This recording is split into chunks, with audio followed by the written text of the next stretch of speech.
You know the image: horns, a pitchfork, a fiery kingdom of eternal torment. That picture of the devil is just burned into our culture. But here's the thing. That image wasn't just found in some ancient evil book. Nope, it was built slowly, creatively, and very, very deliberately over thousands of years. So let's get into the surprising and really human story of how we made one of history's most infamous figures. When you hear the word devil, that classic villain is probably what pops into your head, right? The ultimate bad guy, the Lord of Lies, God's eternal enemy. But what if I told you the original version of this character wasn't the king of hell? He was something, well, something a lot more bureaucratic. You see, before Satan was a name, it was a job. Seriously. In the earliest Hebrew texts, the word Satan just meant to oppose something, to obstruct someone, or to accuse them. It was literally a job description. And this isn't just some dusty old language lesson. It is the absolute key to this whole story. We didn't just stumble upon the devil. We took a verb and methodically turned it into a villain. Okay, so let's start at the beginning, back in the Hebrew Bible. And right away, we have to get one thing straight. The idea of some cosmic rebel leading legions of evil, it's just not there. Instead, we find a very different kind of adversary, God's own divine prosecutor. It's amazing what a difference a single word can make. See, the earliest texts don't talk about Satan as a proper name. They talk about Ha-Satan, which translates to the Satan. It's a title, like the accuser or the prosecutor. It was a role in God's heavenly court. In one story, even one of God's own angels acts as a Satan to block a man's path. It wasn't one guy. It was a job anyone could have. The most famous example, of course, is in the book of Job. Here, the Satan shows up in the heavenly court, and his whole job is basically to question whether humans are really as good as they seem. But here's the crucial detail. He can't do a single thing without getting God's permission first. He is a subordinate, an investigator, basically, on a divine leash. He is absolutely not a rebel. And this gets to the very heart of why there was no room for some cosmic devil back then. Early Hebrew theology wasn't dualistic. It didn't see the world as a war between good and evil. As this quote from Isaiah says, God was the source of everything, the light and the dark, good times and, yes, even disaster. Evil wasn't some outside force to fight. It was just a part of God's world and totally under God's control. So, how in the world did we get from a celestial prosecutor to a cosmic enemy? Well, this next phase is the critical turning point. It's a period of massive upheaval where the Satan gets a dramatic promotion or, maybe a demotion, depending on how you look at it. This change didn't just happen overnight. It was a long process. During the Babylonian exile, Jewish communities were exposed to totally new ideas from other cultures, like Persia, and these concepts started to bubble up in popular, non-biblical books, like the Book of Enoch, which introduced the explosive idea of rebellious angels.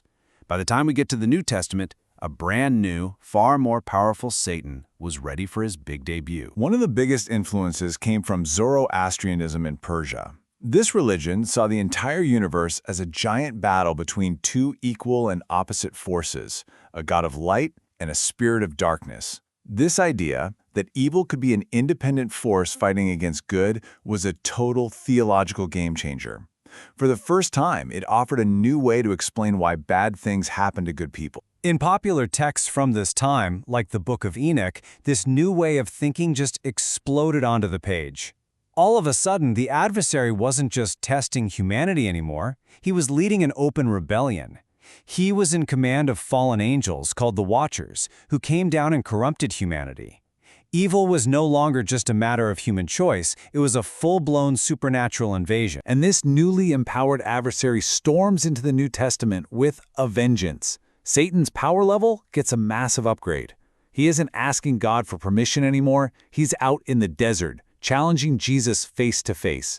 And his offer is just stunning. All the kingdoms of the world. The implication is crystal clear. He has real authority on earth now, which makes him a true cosmic rival to God. The whole transformation is finally completed in the book of Revelation.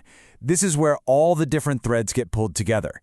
Satan is now identified as the serpent from the Garden of Eden. And for the first time in the Bible, we get a full-blown war in heaven story.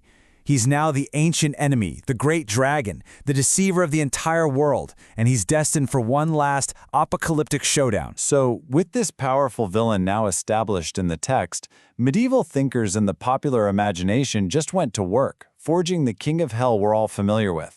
They gave Satan his most terrifying forms, and they didn't just write about him in books. They managed to embed him in our very biology. A huge step in this process was the doctrine of original sin, which was really shaped by St. Augustine. He argued that when Adam sinned, it allowed Satan's corruption to enter the human race itself. And get this, it was passed down from parent to child biologically. Even something as natural as lust was now seen as a symptom of Satan's control over our physical bodies. You can really see the whole journey right here. The devil goes from being a sort of celestial lawyer in God's court to being a biological infection inside every human, to finally becoming the king of hell, a physical tormentor of souls in a fiery underworld, an image that honestly owes more to poetry than to the Bible itself. And speaking of poets, nobody defined the image of hell more than Dante, but he added this fascinating twist. His Satan isn't some triumphant king sitting on a throne of fire.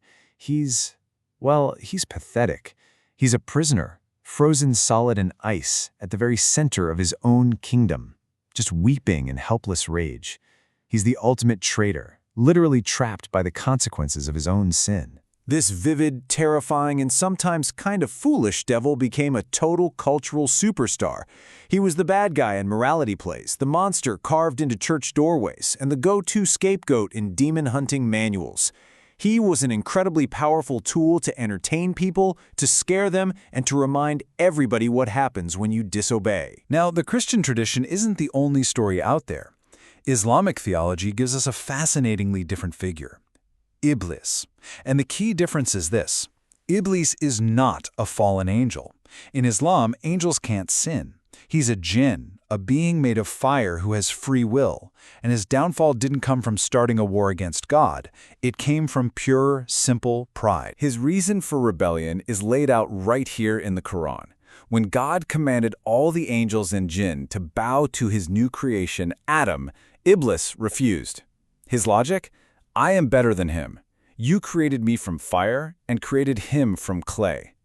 His sin is arrogance, and so his job on earth is to test humanity by whispering temptations, a role that's actually much closer to the original heavenly prosecutor than it is to the Christian king of hell. All right, so as we head into the modern era, the devil's story takes another really sharp turn.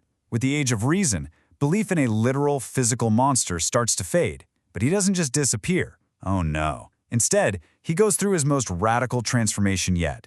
He turns from a monster into a metaphor. This shift really kicks off with poetry. In John Milton's masterpiece, Paradise Lost, Satan is no simple beast. He's well-spoken, he's complex, he's even charismatic, and this one famous line, "Better to reign in hell than serve in heaven," became a kind of rallying cry for the Romantic poets who took Milton's character and recast him as a tragic hero, the ultimate symbol of fighting back against tyranny. And from there, his journey just picks up speed. Milton's literary hero becomes a psychological symbol, a way to talk about our own subconscious fears and guilt. Then he leaps into pop culture as that charming trickster in a red suit, becoming a mascot for rebellion. And finally, he becomes a pure aesthetic, a symbol for modern individualism. And this all brings us to the core insight of this whole story. As the scholar Hanan Hunaydi puts it, the Satan figure isn't just the villain, he's our dramatic opposite. In the long, winding process of creating and recreating him over and over again, from prosecutor to rebel to symbol, what we've really been doing is defining ourselves. The devil we all know is really a collage, a mirror that reflects our own history. We gave him a face to help explain our suffering. We gave him a voice to excuse our own failures, and we gave him horns to personify our deepest fears. We didn't find him lurking in the dark. We built him, piece by creative piece. Which leaves us with a final thought. Maybe Satan isn't God's greatest enemy, but he is, without a doubt, our most creative one.